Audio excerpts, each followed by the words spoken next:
from what we have done in previous sessions. So I'm gonna really ask folks we're gonna be asking some questions for folks to answer through the chat, but really open up your hearts. This is gonna be a safe space for us to chat in. We're gonna dig deep a little bit here today. So I'm really, really excited. Today we're gonna be talking about resiliency, adaptability, and vulnerability. So these are the themes that we're gonna be kind of covering as Nalby and I get into our conversation. Before I introduce Nalby, the way that this session is gonna work is she's gonna take about 10 minutes to share her personal career journey. So much for such an amazing introduction, and welcome everyone, and thank you all for taking the time to join us today. But the truth is that I don't really feel like my story is very different from some of you. My story is a journey of an immigrant making something out of themselves, not letting the circumstances get in the way, which probably sounds very familiar to some of you. Besides plenty of encouragement from my dear Paola and you, I was inspired to be more vulnerable after seeing the vulnerability of some of the leaders I look up to. A couple years ago, Betty Uribe shared her journey from Colombia to America. And she also shared a very personal story with a group of Hispanic leaders that was so emotional to us. And most recently, our very own Nelly, who during the last high-tech conference was extremely candid and shared some of her intimate stories of her career and personal life. So I could go on and on with all of the amazing women that I look up to. But I actually feel that, this story, my story is your story. And I hope I can hear your stories in future webinars. So if it's okay with you, like Viviana said, I'm gonna take a different twist. And rather than doing a presentation or anything, I'm gonna take a few minutes to read some of the highlights of my journey before we start our conversation. And I promised to be as transparent as I can. And I will try not to put anyone on the spot here. So I'll take it from here. 3 years ago, I made the decision to leave the security of a stable job with a very respected organization and accepted an opportunity with my new company. Over the years, life has been very good to me. I have grown so much as a person as a professional. However, during my first business trip to New York City with my new company, I realized how different my life could have been. New York City is my hometown, for those who don't know. And I have been there many times for business and pleasure. But there was something very special about that trip. I didn't book a hotel like the rest of my peers. Instead, I stayed in Harlem with my family. I took an Uber from Harlem to Rockefeller Center for my first meeting. And this was so different for me. I was no longer that young waitress from uptown Manhattan taking the daily 5 o'clock train. And I was no longer walking through the underground hallways and the subways in Rockefeller Center. And I was no longer wearing that dirty old server uniform. As I recall, this was such a beautiful morning in the city. I wore a beautiful pink dress, high heels, and my hair and makeup was done to perfection. I got off the Uber ride on the corner of 49th Street and Avenue of Americas, and I entered the building through the front door. I nervously swiped my badge and went upstairs. As I walked through the hallways in the upper floors, I got this overwhelming feeling of nervousness, belonging, and a side of me questioning, how did I actually get there? I know, the job was the big deal, right? But to know that feeling, you had to know my journey. That was my moment of truth. I had just realized that I have come a full circle. From the young waitress serving coffee and breakfast to the people upstairs, to now being one of them. You see, I was born and raised in El Abanico de Herrera in the Dominican Republic. El Abanico is one of the poorest neighborhoods in DR. We were very poor, but the funny thing is that I didn't realize how poor I really was. My parents gave us everything. We always had food on the table. We had nice clothes. and we had a private school education. Unfortunately, my father got sick and my mother had to move to America. She went to work as a housekeeper in New York City to be able to continue to give us a decent life. But as luck will have it, a few weeks after she left, my father suddenly passed away. I was 11 years old and my entire life fell apart that day. Although the entire neighborhood and families rallied to support us, my siblings and I were left alone without the comfort and protection of our parents. There were 5 kids, all under the age of 17. So I'll spare you the details of our suffering, needs, neglect, and disappointments until we were once again reunited with my mother 5 years later. Those 5 years were the hardest years of my life, but definitely shaped me into the woman that I am today. I learned to never give up hope. I learned the value of relationships and to advocate for myself and others.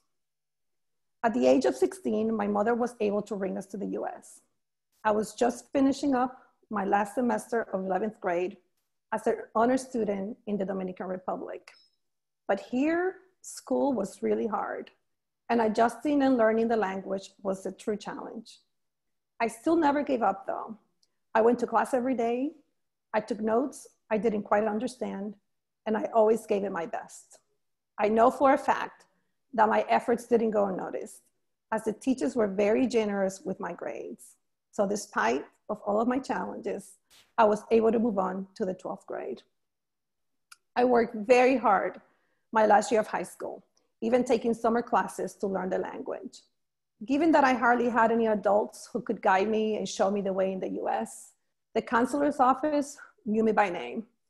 I would come by often to get guidance and support since I didn't really know where else to go. They felt that I had a lot of potential and encouraged me to apply to college. Again, I tried my best, but I barely passed the entrance exam to college due to my lack of English language skills.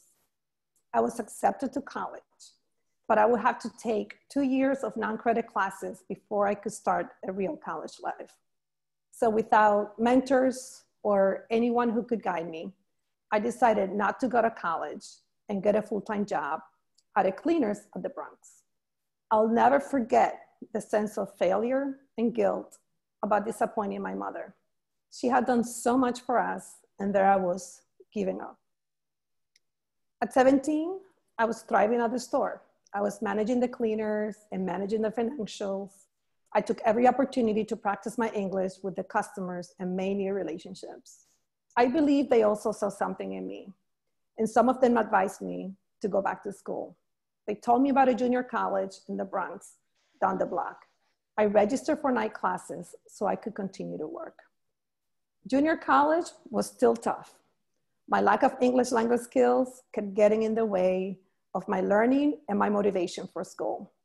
I was somewhat struggling in some of my classes, except for a programming class I took my first semester.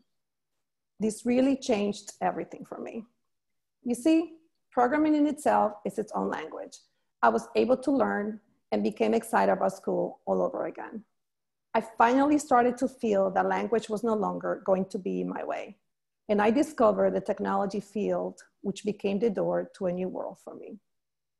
I quit the cleaners and I got a new job as a hostess and waitress at a small cafe called Savory's in the lower level of Rockefeller Center. I often used to wonder what it would be like to work in an office upstairs. I used to ask my customers what kind of jobs, what kind of skills you had to have in order to work upstairs. Through my lens, these people look so nice and sophisticated, and I wanted to one day be like them. While working there, I got more acquainted with the American culture. My English got better.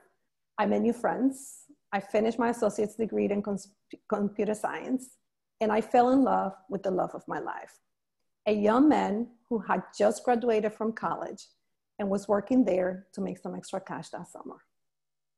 At 20 years old, I was married and I had my first child, and the pursuit of my bachelor's degree was put on hold. By age 24, I had another child, and motherhood became my priority.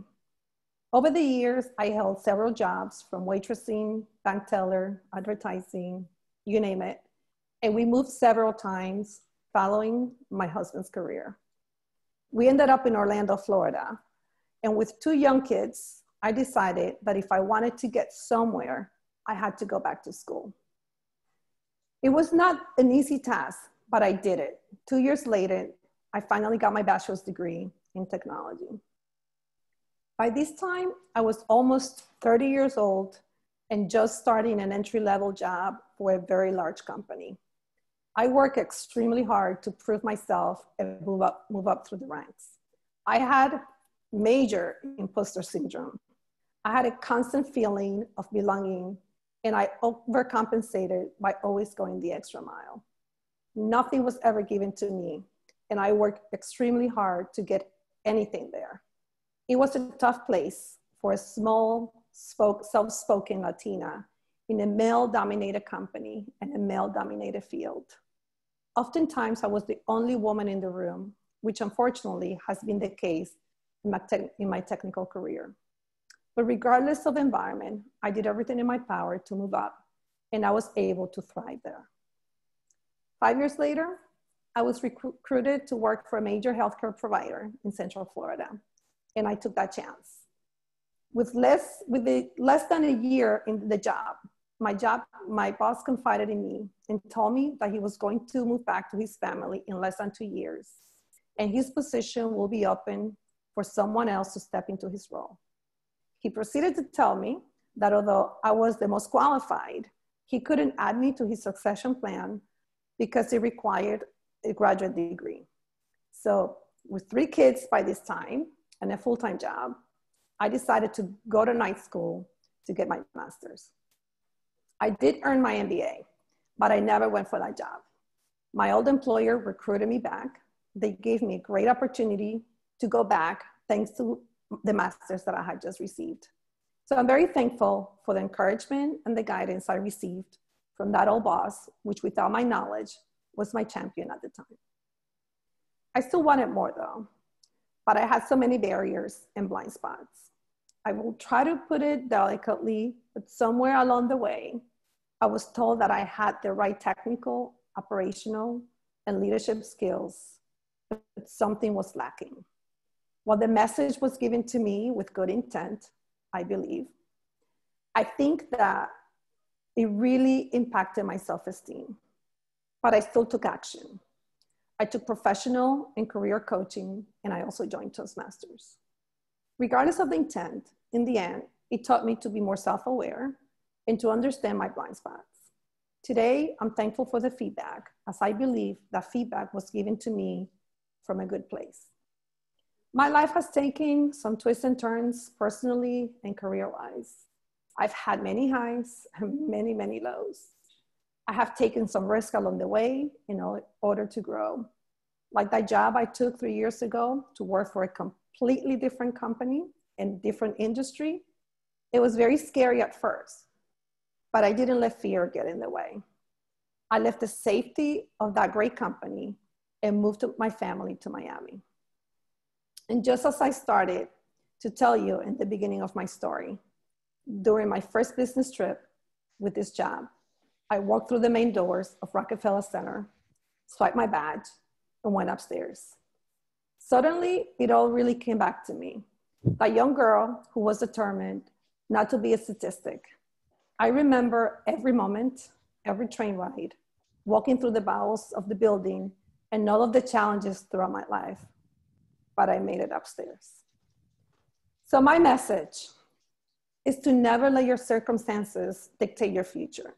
And always remember that it's not the beginning that matters, but the ending is what matters most.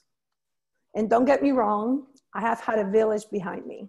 My mentors and champions who give me tough feedback, my friends and family who give me unconditional support and ensure that I really stay true to my values. My 3 children, who are now my young adults with their own definition of success and continue to be a critical piece of every decision I make. And most importantly, my husband, that young man who stole my heart when we worked together at that cafe. And throughout the years have been my #1 supporter my cheerleader, and my friend. I'll give it back to you, Viviana. Nalby, oh my gosh. You know, I've heard this story a couple of times already, and I've read it, and every time I hear it, it's so inspiring. It's so powerful, right?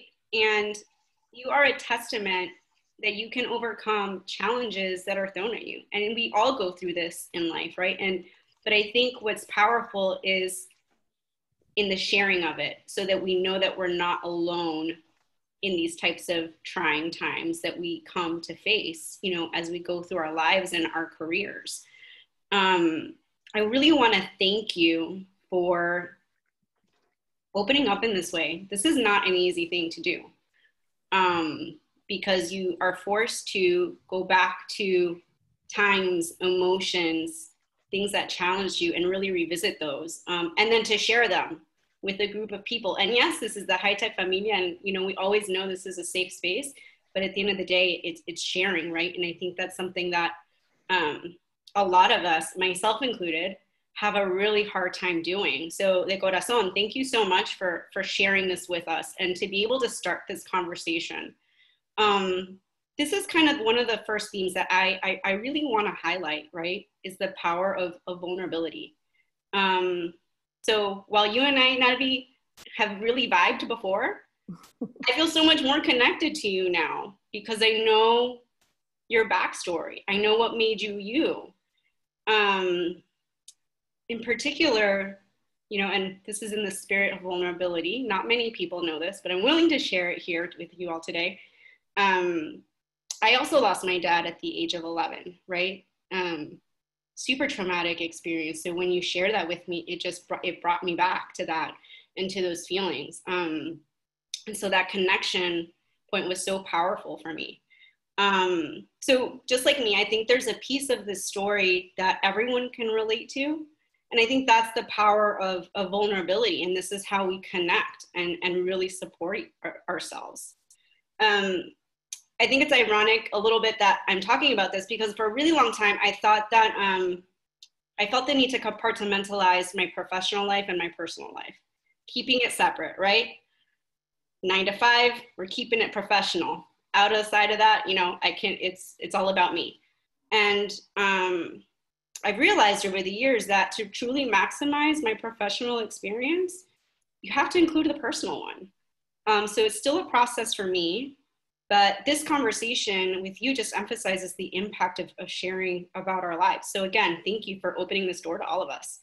I'd love to, we're gonna continue on with a few questions for Nalby, but if folks in the chat, I'd love to hear a little bit about you guys as well. And this feeling of vulnerability, how has it helped all of you professionally? If there's a moment where you were able to share and it really kind of helped you where you are. So go ahead and put some information in the chat, and I'll get back to it. I'm gonna ask Nalby, we're gonna start our interview a little bit and kind of get a little bit deeper into what she shared with us today. It's quite evident that without vulnerability, it's really difficult to share your story with the world. You have to have it, or else it's not your full story. So how did you approach writing your story? And what are some of the realizations that you came across when writing your story? And look, you're so right. Being vulnerable it's a very tough thing to do, especially for someone like me, who I can now relate to you so much. I've always been very guarded, and you know, I keep everything very close to the vest. And you know, but Paola and you are very good at what you do, and I just couldn't say no to you guys. It is very interesting, the approach that I took. I never really felt that my story was any unique at all. And when Paola asked me to share my story, I just went back to preparing and I started writing. It's interesting because I had just taken the workshop class with Nelly, where Nelly showed the journey map. So I kind of took that, I put a couple of years, and I started plugging in what I remember.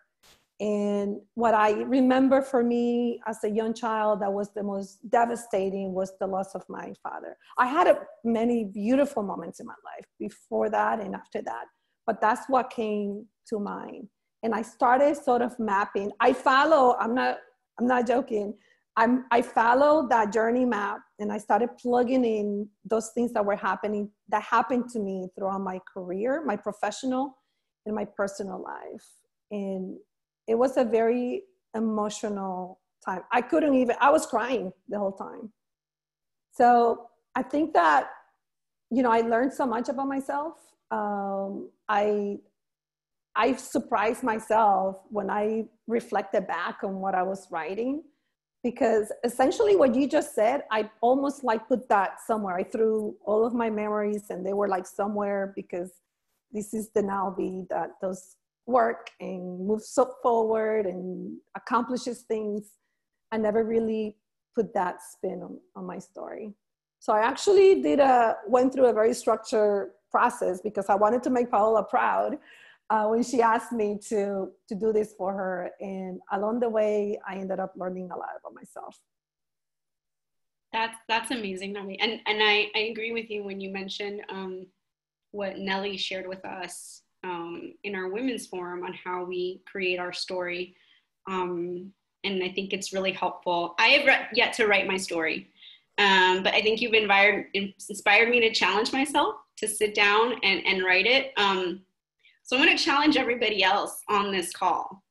You may surprise yourself, but go ahead and go through this process, because I think, one, it's probably incredibly cathartic, but two, I think that once you get a chance to really go through it again and then give yourself the opportunity to share it with others, because I think it's going to be a really powerful way to connect with folks. From my lens, I always felt that I've played it so safe in my entire life. I've been married longer than I've been, it's crazy. And I always saw myself as just a wife and a mother and someone playing it very safe. And then looking back, I was looking at this person that has taken all these risks and that had done all these things. I never really allowed myself to acknowledge what I have done. You made some big decisions. Yeah, I did. You made some big decisions. With my family, yeah. But we made some pretty bold moves, just moving to Miami. It was a big deal, and I just kind of shrugged it off and moved on and got it done. So yeah, there could be a lot of learning from that. Absolutely. Well, my next question is about how you ended your story. You said, never let your current circumstances dictate your future. And I find that statement really powerful, because your story is a testament to this statement 100 times over. You had many, many circumstances that, left alone, you probably wouldn't have made it as far as you are, but your commitment and your dedication and your resilience is what got you over it. I have no doubt that everyone in this room has had to face a moment of adversity and have had to find their inner strength. I don't think anyone can ever escape, right, the things that life throws at you.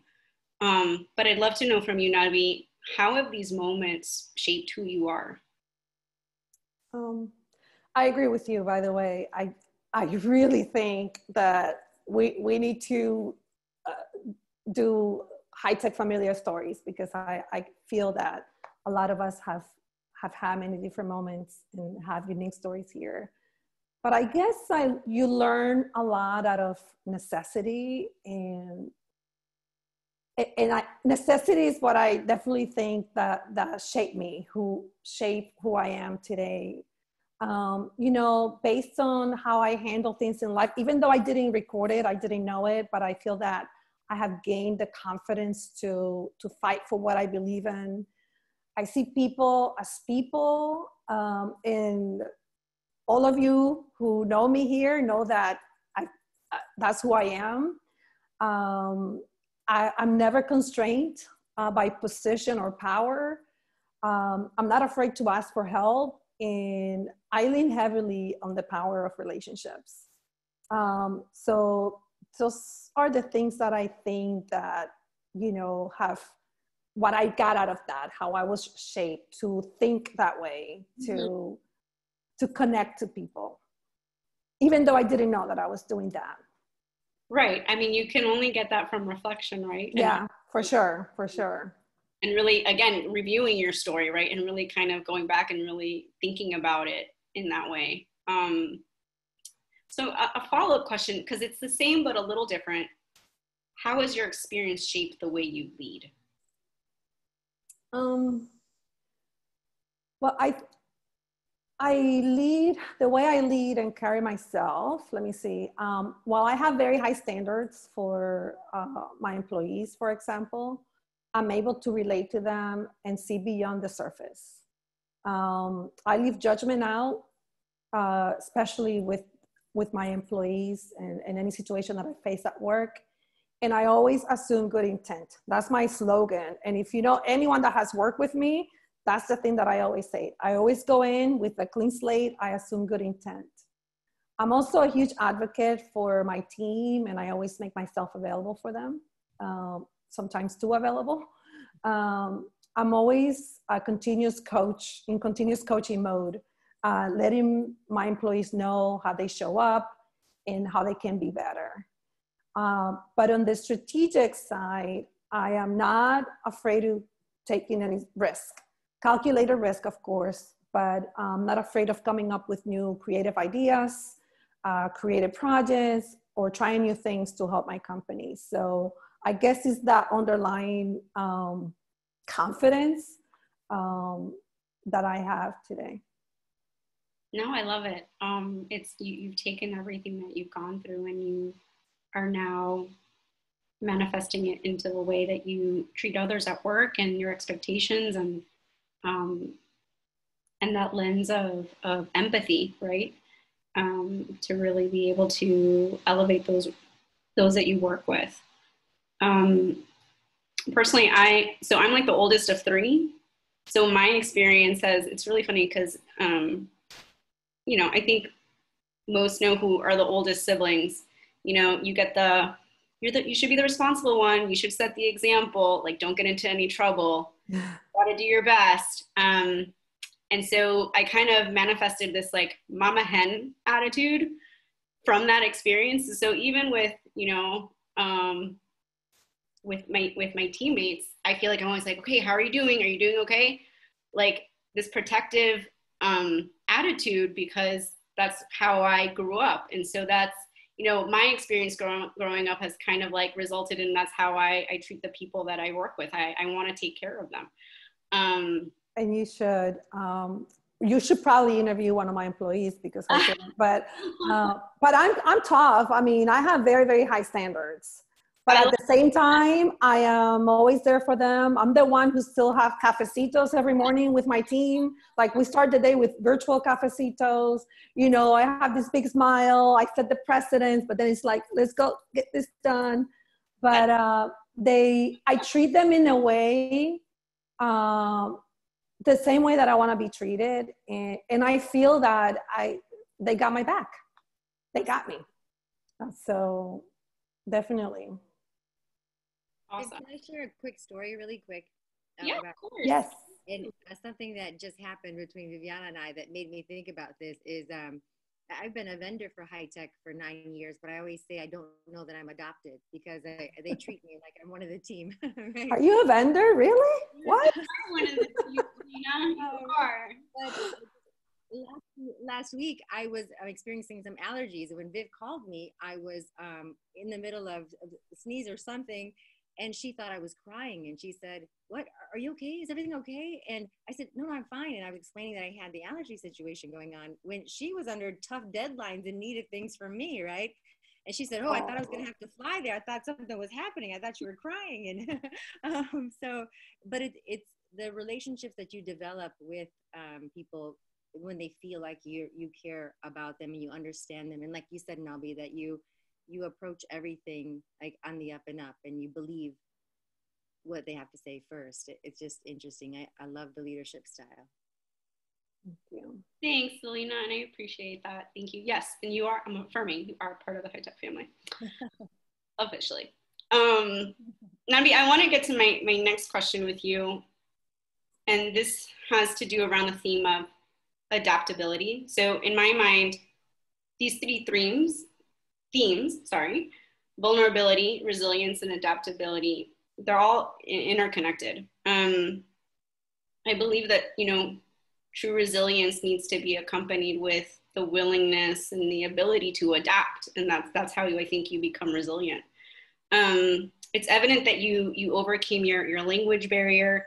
And in our conversations, you even joked with me that, it takes a little more effort now to present in Spanish than in English. Like now you're a powerhouse in this language. And when you're asked to do something in Spanish, you're like, oh, wait, I have to think about that a little bit more, right?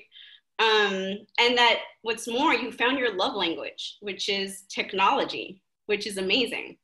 You've mastered it and you've leveraged it to get to where you are. So my question is, can you share a little more about, you mentioned a significant moment in your life that you came across some feedback. And I want to dig into that a little bit more. And I'd like to know from you, what was this moment at adversity that you were able to change into a strength? Yeah, I debated whether to share or not, but I think this is a safe place and I think it's going to be very relatable for some of us. But and this was a feedback that was done a long time ago, but definitely changed the course of my career. So I was basically told that I had a lot of qualities and a lot of potential, but sometimes in situations where I would be nervous or presenting, my accent was too thick, too heavy. And those in the room, it wasn't the person that was giving me this feedback, let me know that it wasn't him speaking per se, but he just wanted to create that perspective. Those in the other side, that I would lose them or they would be sort of like, quote unquote, turned off by me. So at first I was in shock. But then when I reflected back on the feedback and I had to rationalize the intent, from my perspective, there was no other reason for this person, but to wanting to help me. So I know a lot of people say you should have gotten mad and all that, but I went through the shock. But then I had to really rationalize. No one had ever said anything to me prior to that. And they probably felt the same way. And I felt that this person was very courageous to talk to me about that. And he also took a huge risk. That's a very personal thing that could be interpreted as, discrimination. There's so many other complications that come after that. But I thought that was a huge risk. So I took it, and I took action. And I mentioned in my story how I did a couple of things. I took coaching and did a lot of things.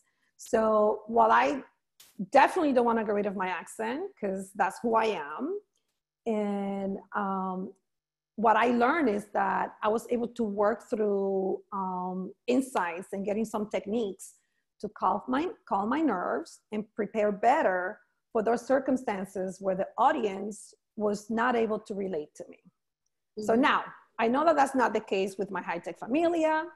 It's certainly not the case where I work today. I work with like Hispanics left and right. But this is definitely something, and definitely not in Miami, because Miami, we all know that is an extension of Latin America. So, the tables have kind of flipped a little bit, but like I said earlier, I have learned a lot about myself and how others see me through feedback. So I'm always thankful for it. The only thing that I would always be cautious is to always understand the importance of who's giving the feedback and the trust factor that you have with that source. But sometimes it's tough. And I felt that it was good to share with this group because I think maybe 90% of us probably can relate to that because we're not from this country. We've had to learn a new language, and yet the expectations are the same for us. So. Absolutely. And well, and thank you for sharing that, because I definitely think it's important to showcase these types of examples with the community. Just this past week, we had, with Microsoft, we hosted an info session for students, our scholars, on how to prepare for internship interviews. And so they were, asking questions on what's the best way to interview, what are some questions we should be asking. And one student shared her hesitation and lack of confidence due to the fact that she was still learning English and felt her accent was holding her back. And what was great about this conversation is that she received some amazing feedback from the group, and basically saying, you should own it. This is a positive trait. You speak 2 languages, not just one. And this is who you are, to your point, right? And so I think we need to hear more of those reinforcements, because it is not a negative thing. It's a positive one. And, I think that it's also a learning moment for the person that maybe shared that feedback. Probably, at some point understood that, hey, this is not a flaw to be changed or corrected. This is something that we need to celebrate. So thank you so much for sharing that. I really believe that maybe the message was more along executive presence, right? That I could have worked on, and I did, but being called out by that, yeah, you kind of have to be careful. Absolutely. So, it's amazing that life can take you through all of these many different past experiences, and your story really did showcase that, Nalby. And sometimes you get this chance to cross paths with your former self in some way. For you in particular, it was like you got back to that point in Rockefeller Center when you came back to a place that had a different meaning for you at a different time in your life. And I'd love to know from you what that felt and what did that mean to you to come full circle in that way? I think at that moment, it meant everything to me. And it was very emotional. But look, it wasn't about the job. It wasn't about being at Rockefeller Center. It was about being proud of overcoming so many obstacles, regardless of my circumstances.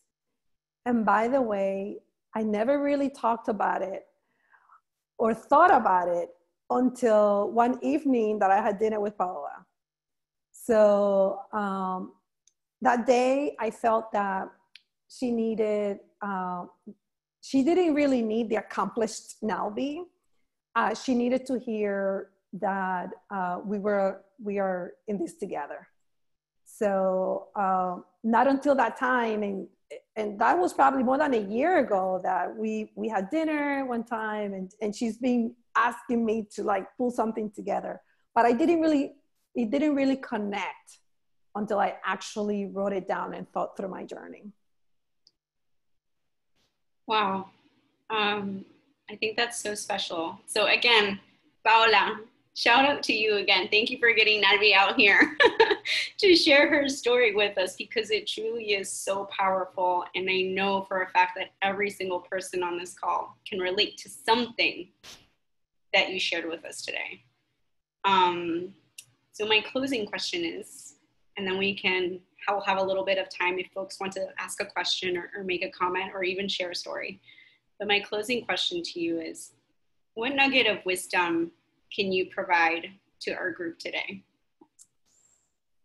Well, I think that we've touched on a lot, but I really feel that everyone here has a unique story.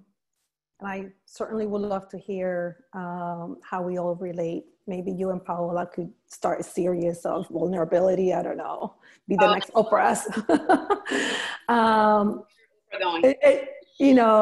I feel like we need to share beyond what's in our bios, our LinkedIn bios, but show really the story that shows the scars left through our journey. And in all seriousness now, the bottom line is that everyone has their own definition of success. So what's success for me could be different for anyone else. But whatever that is, don't let your fears get in the way. If that's like the one thing that I have to tell you, don't let your fears get in the way. Because if you want it bad enough, you should go for it. And like Obama used to say, sí se puede. So that's my last little bit of. Amazing. I love it. And I love that wisdom. We do need to go for it. We do need to put fear aside. There's so much that we can do, and it's just a matter of doing it. So thank you, Nalby, again, for sharing with us today. So grateful. So we have a little bit of time left over. If anybody wants to jump in, share a story, ask a question. I think Angela wants to share something. Go ahead, Angela.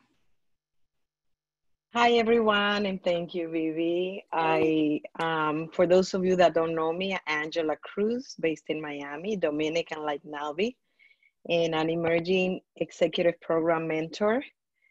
Very proud to be part of High Tech. And I'm thankful because I met Nalby through High Tech, and we have become such good friends. And it's one of the powers of being part of a community. I have the highest admiration for her. One, because I'm also Dominican. We share similar stories, but also she has successfully moved from different industries and has done such a great job with so much grace. I recall in the early days when she moved to Miami that I went to visit her at Telemundo. She undertook the largest project ever, moving the station from 5 locations into 1. And also, my career was also with a lot of men, but being with a lot of Latino men is totally different. Latino men that have lived in Miami that really don't have the American culture. They have lived like in Latin America. And I remember I went to visit her and she says, oh my God, I don't know what I'm going to do. This is just too much. But she has managed to transcend all that with the largest projects ever. And I want to congratulate you, Nalby, and say that you're a trailblazer, that you make me and all the ladies very proud.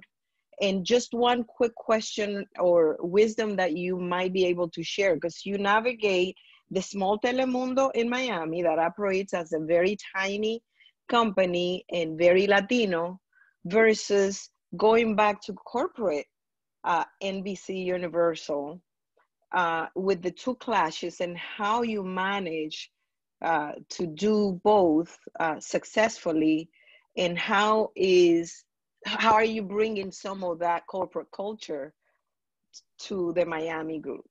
How are you doing that? Because I know it must not be easy. Yeah, I mean, I could go into a lot of technical things, but one thing that I really lean on is the connection, the relationship piece. Today, I'm not kidding, and it used to be like that in my previous job, is I was always the one that knew where all the bones were buried, who did what. So I see people as people, and I let them see me for the authentic self. I'm not constrained by if you're like the president. I mean, I have gone up to the president and introduced myself and told them that I can help them. And I have done that through a lot of our SVPs, and they can see me for who I am. I don't give them a pitch on, this is all I can do for you. I show them, I show up.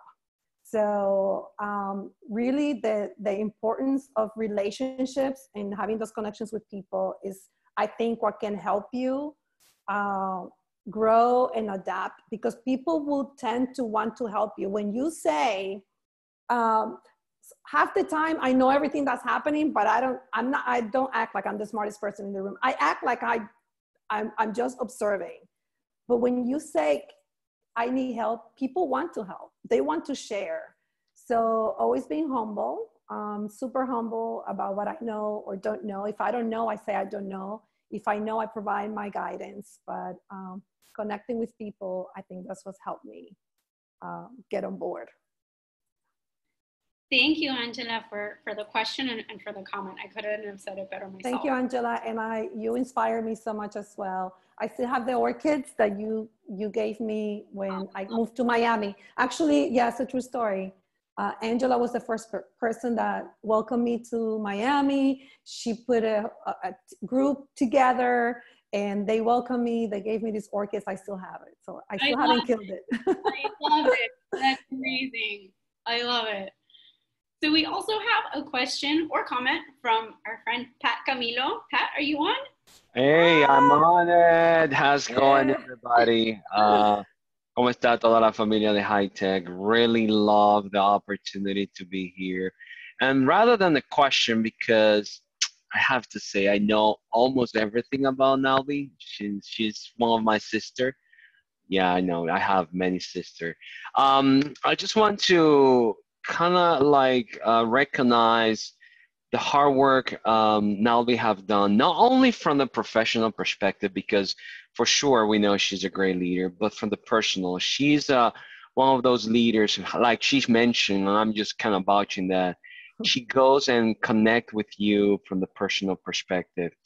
Many times in my career, since we were together and on the previous company she was working on, she went through different stage in my life, and honestly without her support I couldn't make it, right? And she's been my coach, has been my mentor, has been my sister, has been my friend. And I'm gonna tell you, that's what makes Latino completely different.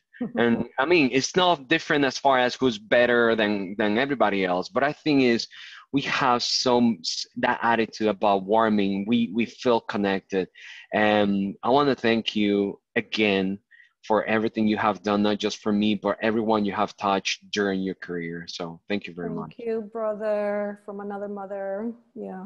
That was awesome, Pat. Thank you so much for sharing. I ditto the sentiment. That was amazing. Any other questions or comments from our group? I have a question, Nalby. How are you? I'm Christine. Hi. How are you? Nice meeting you. So I'm going to just put this out there. I have a tremendous fear of public speaking. And I know you mentioned you did Toastmasters. I did. My brother has been on me for years about it. So I wanted to ask you if you think that that is something that might help me. I totally recommend it. I mean, you go in a room with people that, I mean, my experience was great. My company was offering a group on site, but I mean, it's just a way to get in front of a crowd that has no judgment, and they're there to just help you and point out your flaws in a very bluntly way, funny kind of way, but I think that you learn a lot from it. So I chose to do that when I was given feedback, and my thing was that I still, like when I get nervous, when I get angry, when I'm fighting with Bobby, my accent goes like all over. So, cause that's who I am, I come back to my core. But you learn some techniques that help you, and it's not just to calm your nerves, but you start thinking differently about how to preparing yourself for a presentation, for anything. Call me, you have my number. I have a couple of videos, a couple of things that I've looked at, and sometimes I go back and look at is finding your power within, but a lot has to do with preparation. You know, a lot has to do with that. So Let me, and I'm gonna, I'm sorry, I'm gonna tell you, I was on at least 2 or 3 sessions of Toastmaster when she was participating, and you can tell the difference. Now, I'm gonna give you a single exercise to do it. Start small. Yeah. Try to go to, I don't know, some kind of event when you're going to talk about anything you're doing that you feel confident. Try to record it yourself, and then you listen and you start seeing like, oh, I see it. Yeah. The hard way to go is Toastmaster, but I know life is so complicated. There's something called YouTube. Yeah. It's a great resources. You can tell what to do to face that fear.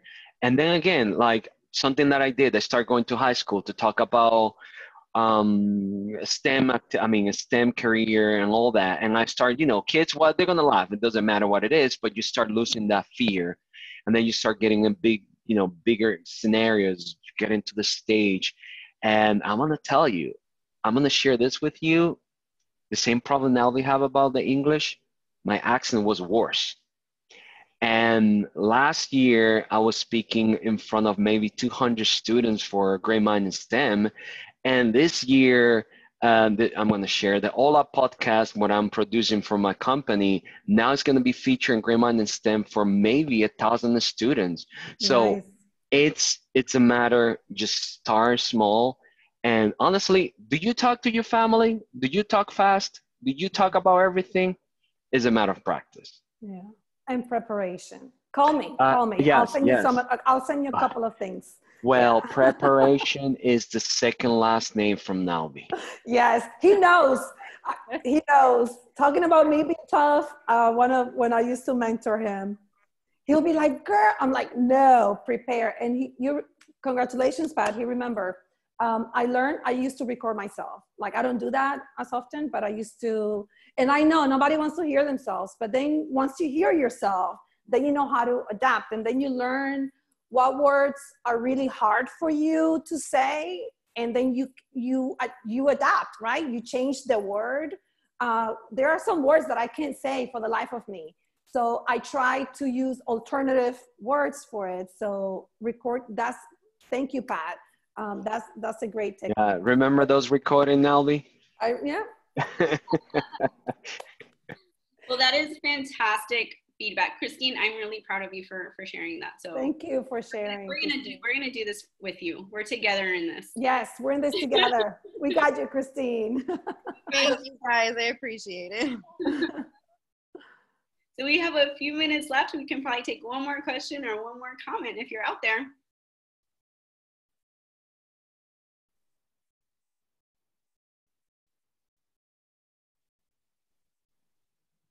All right. Well, I want to take this time to. Hi, look who's here. Hi, little Christine. Wanted to say hi. He was waving.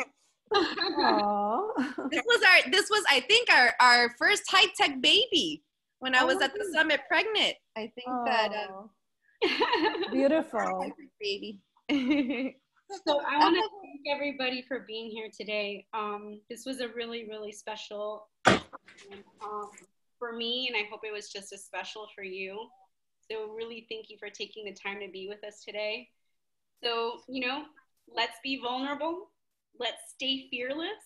And let's go for our dreams, everybody. Let's do it together. Sí se puede. Thank you all so much. Yes. Guys, have a beautiful day. Thank you. Thank you. She's Bye. very cute. The baby cute. That baby's cute.